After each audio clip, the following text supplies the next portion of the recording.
Hola queridos alumnos, vamos a comenzar la clase de materiales de impresión elástico y vaciado de simulación clínica 2. Yo soy la doctora Daniela Gutiérrez, quien los va a acompañar en esta clase. La bibliografía que pueden utilizar como apoyo de esta clase se encuentra en estos principales libros. Vamos a hablar principalmente y profundizar en lo que es los hidrocoloides, como es el alginato. Veremos en qué consisten los hidrocoloides. Son materiales de impresión elástico que corresponden a un sistema heterogéneo del tipo coloides, por lo que están formados por un sistema compuesto por dos fases. Una fase dispersante, que se encuentra en mayor proporción, y es el agua, y por eso el nombre de hidrocoloides, y una fase dispersa que está compuesta por partículas de pequeño tamaño, las cuales quedan suspendidas en la fase dispersante. Estos materiales pueden encontrarse en dos estados cuando en un hidrocoloide la fase dispersa está en forma de partículas aisladas suspendidas en la fase dispersante. Como se observa en el dibujo, las partículas rojas serían la fase dispersa y lo de color celeste correspondería al agua, que es la fase dispersante. El aspecto físico del sistema es de un sol coloidal que tiene un aspecto líquido. Este sol coloidal puede gelificar y pasar a un estado de gel coloidal, que ya es un estado semisólido, tipo jalea. Y esto ocurre porque las partículas de la fase dispersa están en una concentración adecuada y son capaces de unirse entre sí y formar esta trama fibrilar o de cadenas que se ramifican y se entrecruzan manteniendo el agua entre ellos. En la toma de impresiones que realizamos nosotros se prepara un sol coloidal de una consistencia adecuada para poder colocarlo en una cubeta y se retira un gel coloidal de boca. Ahora este proceso de gelificación puede ser reversible o irreversible. El hidrocoloide reversible utilizado en odontología es el agar-agar y se ocupa en el laboratorio dental para la duplicación de modelos. Aquí el proceso de gelificación ocurre por cambios de temperatura y por eso el proceso es reversible, en donde a mayor temperatura el coloide se encuentra en estado de sol y al enfriarse pasa a un estado de gel. En cambio, en los hidrocoloides irreversibles más utilizados en la clínica odontológica y que tienen un amplio uso, como veremos más adelante, que son los alginatos, acá la reacción de gelificación es por un proceso químico, donde hay formación de enlaces químicos primarios para la formación del gel. El alginato tiene la presentación comercial en polvo y el agua que se ocupa en los dosificadores que aparecen en la imagen. El polvo viene en un envase herméticamente cerrado que vienen con sus correspondientes dosificadores, tanto para el polvo como es la cuchara que se presenta, y en el líquido se dosifica en el que parece un vaso. El polvo se mezcla con el agua y se obtiene el material para la impresión. Es importante mantener el polvo del alginato en un recipiente herméticamente cerrado para que éste no se contamine con la humedad del ambiente y pierda el tiempo de vida útil. En cuanto a los componentes del polvo, aquí podemos ver los diferentes componentes, dentro de los cuales podemos encontrar el alginato sódico o potásico soluble, el sulfato de calcio, el fosfato sódico, que aparece como retardante y es uno de los componentes más importantes, ya que aplaza la reacción de que sea rápida o normal.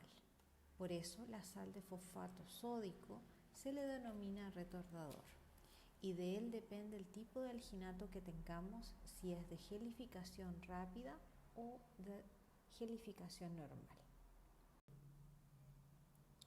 La reacción de gelificación del alginato del paso de sol a gel es una reacción de un alginato soluble, el alginato de sodio o de potasio, con el sulfato de calcio en agua. y así se forma el alginato cálcico, que es insoluble en agua. Así es como el material gelifica, pero esta formación de alginato cálcico es una reacción rápida y no da un tiempo de trabajo adecuado, por lo que se añade una tercera sal soluble en agua, que es el fosfato sódico, el cual prolonga dicho tiempo de trabajo, y lo que sucede acá es que este sulfato de calcio reacciona con esta sal en lugar de hacerlo con el alginato soluble, y de esta manera se aplaza la reacción rápida. Por eso la sal de fosfato sódico se le denomina retardador, y de él depende el tipo de alginato que tengamos, si es de gelificación rápida o de gelificación normal. Clasificación según el tiempo de gelificación. Tenemos, de acuerdo al tiempo de gelificación del alginato, se puede clasificar en tipo 1, que es el alginato de rápido endurecimiento, y su tiempo de trabajo es de 1 a 2 minutos. En el caso de los tipo 2, es el alginato que se denomina de gelificación normal, que es de 2 a 4 minutos y medio. El tipo 1 tiene menor cantidad de fosfato sódico que el alginato tipo 2. Por eso es muy importante que siempre las indicaciones se sigan, ya que se debe dar el tiempo de mezcla indicado por él. Dentro de las ventajas del alginato es que es de fácil manipulación, tiene un tiempo de trabajo adecuado, un endurecimiento corto de tiempo, es económico y no necesitan un equipamiento complejo. En cuanto a las desventajas del alginato, dentro de ellas se encuentran la inestabilidad dimensional, la mala resistencia al desgarro y la reproducción de detalles, que es insuficiente. Veremos cada una de ellas a continuación.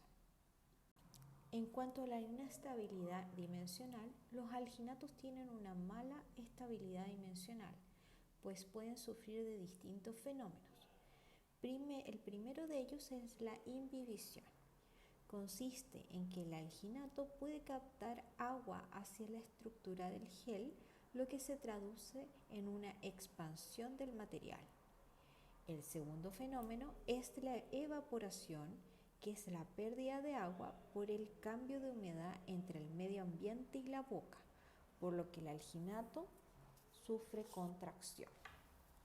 Para tratar de evitar estos dos fenómenos, es importante realizar un buen almacenamiento de la impresión, la cual se puede evitar al guardar la impresión en una bolsa de plástico en forma hermética hasta el momento indicado para su vaciado.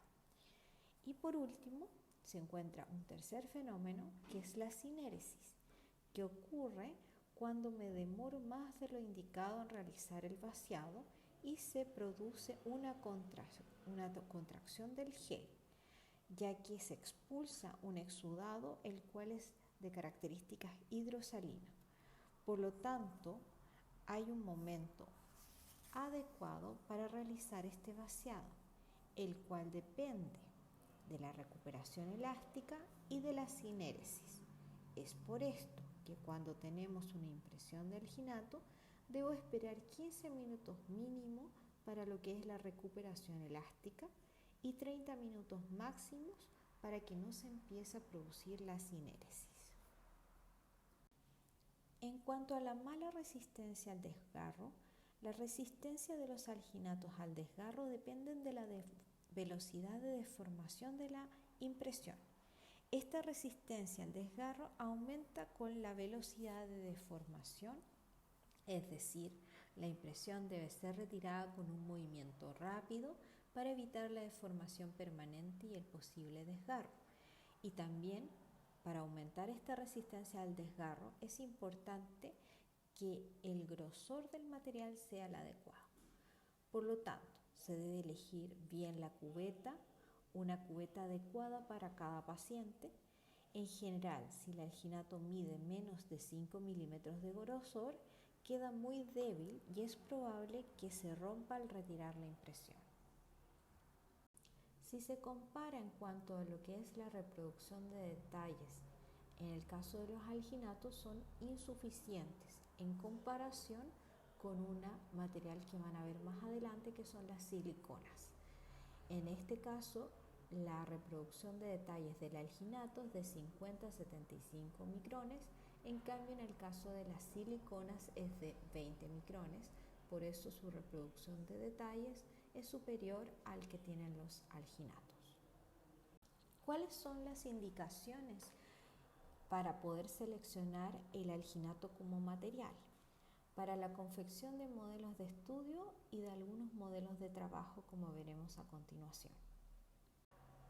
La impresión para modelos de estudio corresponden a modelos que nos van a permitir el análisis de las estructuras sin dificultad de observación. En el caso de que ustedes realicen su primer estudio del paciente y planificación del tratamiento, requerirán la confección de dichos modelos.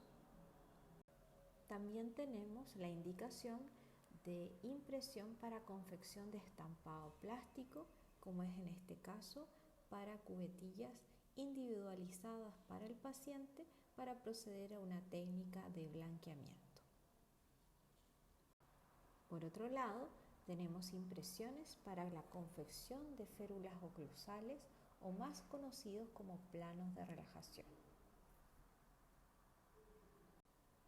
También este material se indica para la impresión para la confección de somatoprótesis, en el caso de una amputación o una anomalía de desarrollo en donde el paciente requiera una reconstrucción con un elemento protésico a nivel corporal. Otra indicación es la impresión para confección de prótesis inmediata, en caso de que el paciente requiera una extracción de urgencia y esta extracción comprometa el sector anterior, en donde el paciente requiera por un compromiso estético requiera la confección de este tipo de prótesis antes de que llegue el resultado final y que permita devolver la estética al paciente al momento de realizar la extracción de estas piezas anteriores. También sirve para impresión preliminar para la confección de cubetas individuales que pueden ser totales, como en el caso de un paciente desdentado total, o cubetas parciales en el caso de desdentados parciales. También tenemos la indicación de impresión para confección de aparatos de ortodoncia, en el caso de mantenedores de espacio y aparatos que requieran para la ortodoncia intersectiva. También este material puede ser indicado para impresión para confección de prótesis parcial removible, pero en el caso de que esta prótesis sea dentosoportada. ¿Qué contraindicaciones tiene este material? Es cuando se requiere precisión. Al momento de, por ejemplo, indicar la impresión para una prótesis fija plural o prótesis fija unitaria, como en el caso de la foto del lado izquierdo, o para incrustaciones, en el ejemplo de la foto del lado derecho, requerimos un material que tenga una alta reproducción de detalles, y eso está dado por un material que vamos a ver en la clase de elastómeros, que son las siliconas. A continuación veremos la técnica de impresión de los hidrocoloides irreversibles. Tenemos la etapa de la toma de impresión, está constituida por 4 etapas. La etapa preoperatoria, que corresponde a la selección de la cubeta, dosificación y preparación del material cargado de la cubeta. La etapa 2, que es la etapa bucal, que involucra la introducción, centrado, profundización, estabilización y consolidación, y finalmente el retiro de la cubeta con el material. La tercera etapa es la posbucal, que corresponde al lavado y secado de la impresión, la crítica y el esperar la recuperación elástica.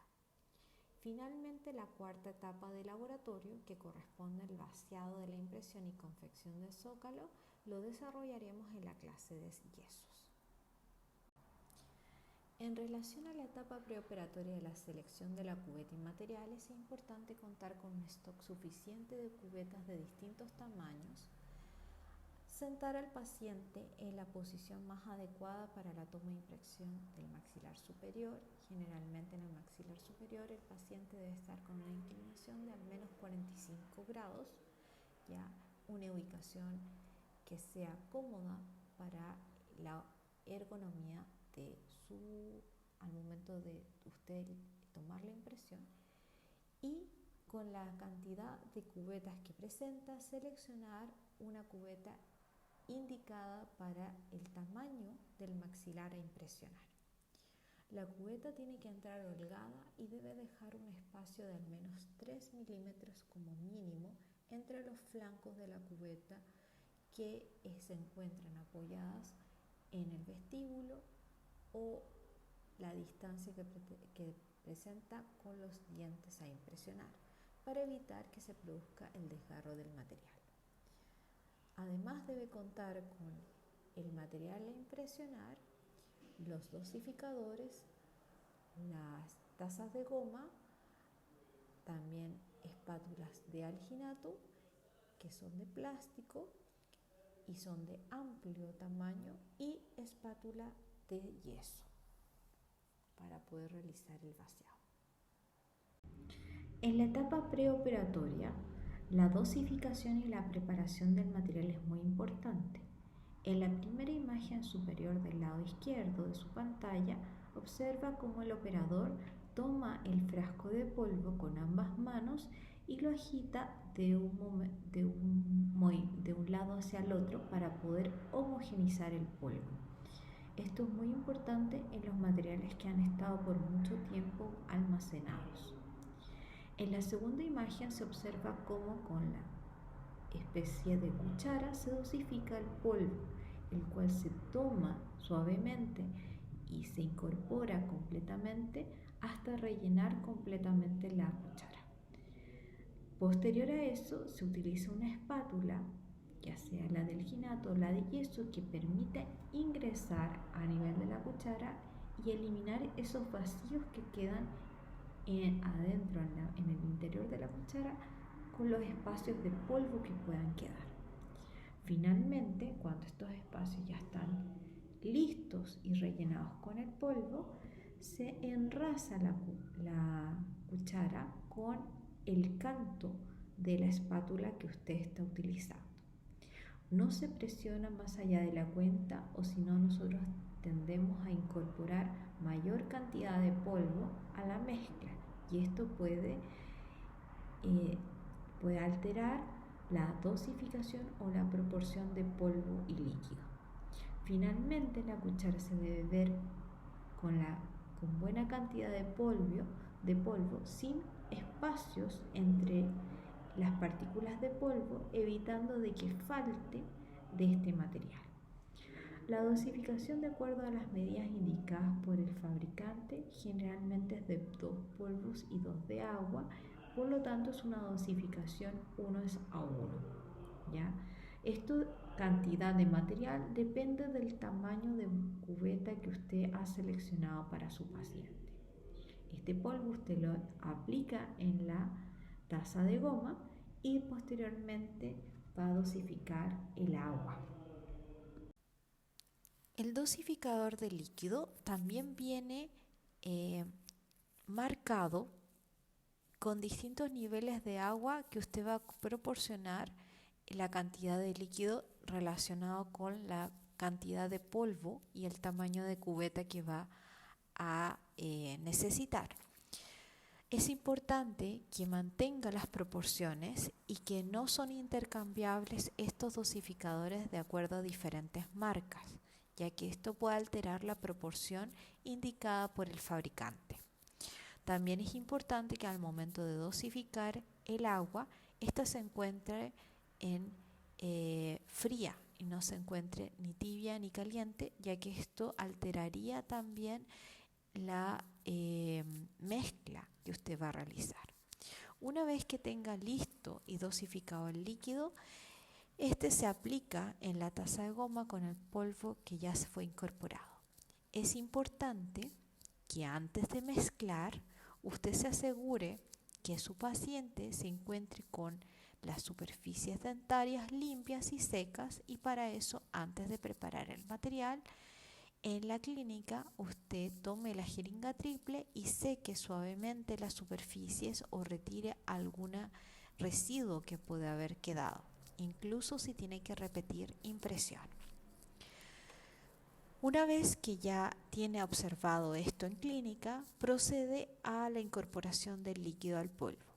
Este líquido queda incorporado en la taza de goma y se observa como la tercera imagen.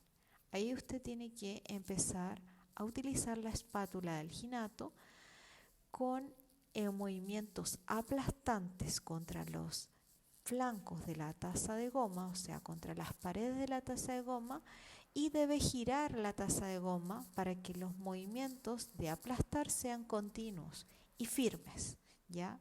Es muy importante que observe en las indicaciones del fabricante cuánto es el tiempo que tiene de mezcla de acuerdo al tipo y al la marca que usted elija para poder mezclar en un tiempo adecuado. Generalmente tenemos 60 minutos como máximo de mezcla de este material. En la etapa preoperatoria y cargado de cubeta, usted tiene que asegurarse de llevar una buena cantidad de la porción mezclada a la cubeta. El cargado de la cubeta se hace desde la parte posterior, o sea, alejado del mango, hacia adelante. No debe sobresalir de los flancos y debe quedar homogéneo la cantidad de material que usted coloque. También el fabricante da la recomendación que para evitar la presencia de burbujas en superficies oclusales se puede aplicar un poco de material que haya sobrado en taza de goma a la superficie de los dientes con el dedo para poder evitar la presencia de burbujas en la superficie. En la etapa bucal es importante que la introducción de la cubeta sea en posición oblicua para evitar la incomodidad del paciente al momento del ingreso de la cubeta. Posterior a ello, usted tiene que ubicar el centrado de acuerdo al maxilar que vaya a impresionar. En el caso del maxilar superior, la punta de la cubeta o el mango de la cubeta, la porción media, debe coincidir con la punta de la nariz, y a nivel del maxilar inferior, el mango de la cubeta, el medio de la cubeta debe coincidir con la parte del frenillo lingual. Posterior a eso, que usted tiene centrada la cubeta, viene la profundización. La profundización se hace con movimiento postero-anterior, es decir, profundiza la zona posterior y luego la zona anterior para evitar que el material fluya hacia la orofaringe. Por otro lado, tiene la estabilización y consolidación del material, en el cual espera el proceso de gelificación del material, comprobando con el material excedente a nivel de la taza de goma, ya que el material que se encuentra dentro de boca va a gelificar más rápido, ya que presenta mayor temperatura. Luego el retiro debe ser rompiendo el vacío. Esto se realiza estirando la mejilla o levantando la mejilla del paciente en un sector del lado de la mano libre, y con la otra mano realiza el retiro en un solo movimiento hacia abajo sin evitar, o sea, y así evitando los desgarros que pudiesen generar en el material si usted lo mueve en muchas posiciones. Por otro lado, tenemos la etapa postbucal, que es importante que usted con un chorro de agua corriente elimine los restos orgánicos, saliva, sangre que puedan quedar en la impresión. Siempre se realiza de la zona anterior donde se encuentra el mango de la cubeta y fluye esta cantidad de agua hacia la zona posterior. Luego de eso, usted seca la impresión, puede ser con aire de jeringa triple, y hace la crítica de la impresión.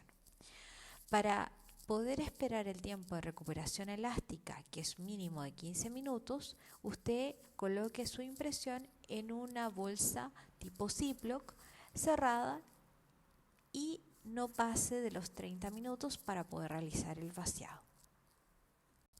En la crítica de la impresión es muy importante observar el grosor del material, la presencia de desgarros o la presencia de burbujas. ¿Ya? Esto se puede deber a la contaminación con saliva de las zonas a impresionar o restos de alimentos o de material que pueda quedar en la boca del paciente si es que usted está repitiendo la impresión.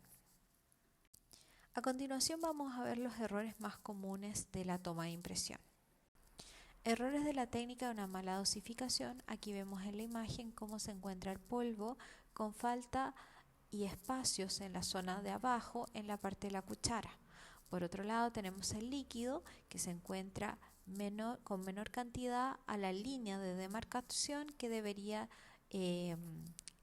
tener de acuerdo a la cantidad de material que se va a incorporar. Este otro error que quedó de mala dosificación en donde este material no se puede ocupar ya que se encuentra muy fluido y generaría incomodidad en el paciente yéndose principalmente a la zona orofaringea. Aquí tenemos otro error de la dosificación, es que este se encuentra muy seco y esto permitiría poca impresión y poca definición o reproducción de detalles con este tipo de material. Otro error es que se encuentran zonas de polvo sin mezclar tanto en la espátula como en la taza de goma. Esto permitiría que el material resultante tuviera menor resistencia mecánica y al mismo tiempo una mala proporción de polvo líquido. También un mal aplastado de la masa contra las paredes de la taza de goma producirían presencia de grumos, lo cual también dificultaría en lo que es la resistencia mecánica del material y también en lo que es la reproducción y fidelidad de los detalles que queremos de nuestro paciente. Muchas gracias por su atención.